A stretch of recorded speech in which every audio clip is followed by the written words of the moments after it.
whanaketanga mō te Linwood Keas. He tino hau e nei whare kakahu tini. Nō tēnei tau I tūwhera ngā kuaha o te whare komokākahu hou a te Linwood Keas.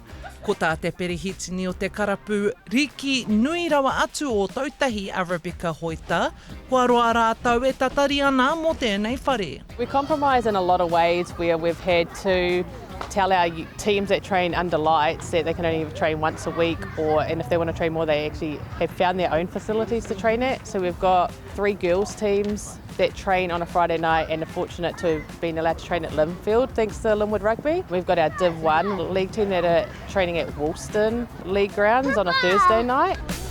Nō te tau kotahimano e iwarau te kaumātoru, I tū ai te karapu, Nōnāianei he kōwhiringa rongonui mō ngā kai tākaro rīki ki te rāwhiti o Ōtautahi, e rua te kaumātoru ngā tīma I tēnei tau.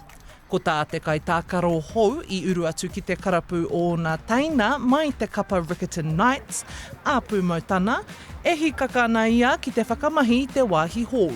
He tino aoru ngā mea ki Rickerton, and then kua hunukua ki konei, and yeah, he tino pai. I hanga te whare hou me te pūtea tautoko a te Kaunihera o Ōtautahi, e rua ngā rūma komokākahu mō ngā tīma, e rua ngā rūma mō ngā kai wawao.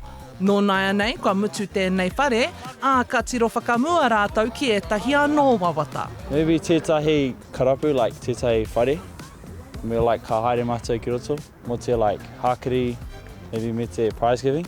We want to put lights on our fields. We want to light up our field one, so if we needed to, we could play games on the lights to help the east side clubs not have to travel all the way over to Napunawai to play games. During the week, we also want to light up half of our backfield for training, so our teams can all train and have a decent amount of space. And then we also want to build a club room on the field.